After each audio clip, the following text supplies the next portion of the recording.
Continuando o estudo da LINDB, ainda falando sobre classificação, aplicação e conceitos gerais, especificamente em relação à norma jurídica, vamos apresentar outras classificações aproveitando o ensejo. Nesse caso, podemos classificar a norma quanto à sua natureza, quanto à sua especialidade, quanto ao agrupamento de leis. Quanto à natureza, teremos que as leis podem ser substantivas ou adjetivas. As leis substantivas também são conhecidas como leis materiais, e essas leis regulam os fatos jurídicos, portanto, os fatos existentes no mundo fenomênico, no mundo real. Dessa forma, as leis substantivas ou materiais criam ou regulam direitos, deveres, obrigações, condutas, dentre todas as outras questões relacionadas ao mundo real. Lembrando, obviamente, que não é possível regular todas as condutas possíveis no mundo. Um exemplo de lei material é o Código Civil. Por outro lado, ainda temos as leis adjetivas. Elas também são conhecidas como leis processuais, e elas regulam o processo ou procedimento da aplicação das leis substantivas. Portanto, essas leis regulam a forma de aplicar o direito material, trazendo regras da aplicação do direito material dentro do procedimento judicial. Um exemplo de lei substantiva é o Código de Processo Civil, que é chamado de CPC. No entanto, é preciso observar que o Código Civil, embora seja eminentemente um compêndio de leis materiais, ele pode também trazer leis processuais, bem como outras leis materiais podem trazer dentro do seu bojo leis processuais. E o inverso também é verdade. Embora o Código de Processo Civil é eminentemente substantivo, ele pode trazer regras materiais em seu bojo. Ainda em relação à classificação, podemos classificar as normas quanto à especialidade, e nesse caso, elas serão gerais ou especiais. As normas gerais regulam um determinado assunto de forma geral. Mais uma vez, podemos citar como exemplo o Código Civil, que é efetivamente aplicado no ordenamento como um todo, trazendo regras gerais para todas as outras leis do ordenamento também. De outra sorte, temos as leis especiais. Nesse caso, essas leis regulam especificamente um determinado assunto. E aqui podemos citar como exemplo a Lei 13.709, que é a Lei Geral de Proteção de Dados. Ela é uma lei específica para a proteção de dados das pessoas de modo geral, que utiliza conceitos também do Código Civil. Entretanto, ela é específica para a proteção dos dados pessoais, o que torna ela uma lei especial em relação à proteção de dados. Ainda em relação às leis, podemos classificá-las quanto ao agrupamento dessas leis. Nesse caso, teremos a consolidação, o código, propriamente dito, e um estatuto.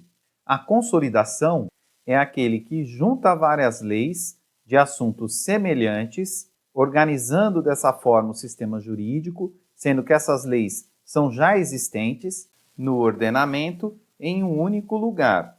Nos termos do artigo 13 da Lei Complementar 95, que fala que as leis federais serão reunidas em codificações ou consolidações integradas por volumes contendo matérias conexas ou afins, constituindo em seu todo a consolidação da legislação federal.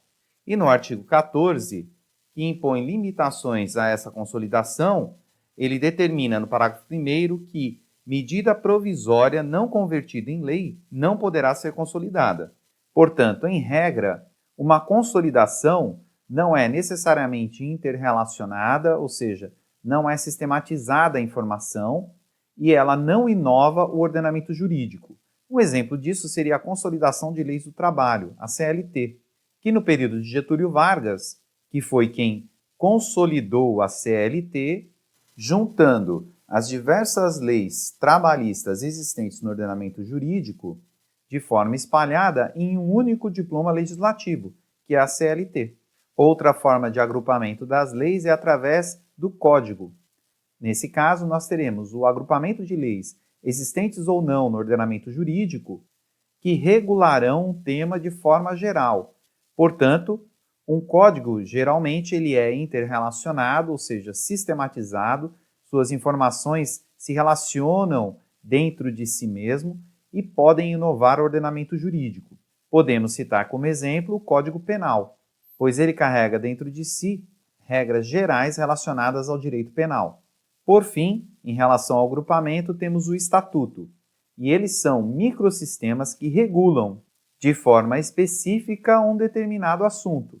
Portanto, eles são interrelacionados, ou seja, dentro de um estatuto nós temos as regras sistematizadas. O estatuto ele é especialista, pois tende a especializar um determinado assunto e, portanto, pode eventualmente inovar o ordenamento jurídico, e ele é principiológico, introduzindo dentro desse microsistema uma série de princípios e regras especializando o assunto que ele está tratando. Como exemplo de estatuto, podemos citar o Estatuto do Idoso. De forma ilustrativa, podemos dizer que o ordenamento jurídico é composto por diversas leis, que podem estar espalhadas dentro do ordenamento jurídico e, por isso, são capturadas por movimentos legislativos que buscam consolidar a legislação, trazendo, portanto, a consolidação das leis. Esse ordenamento jurídico como um todo pode ter também códigos específicos ou gerais. Dessa forma, teremos o Código Stricto Sensu, que traz regras para uma determinada área do direito, podendo inclusive inovar o ordenamento jurídico, bem como os estatutos, que especializam um determinado assunto, podendo inclusive inovar o ordenamento jurídico. Assim, a consolidação e o código servem para organizar o ordenamento como um todo. O estatuto, por sua vez, serve para especializar um determinado assunto.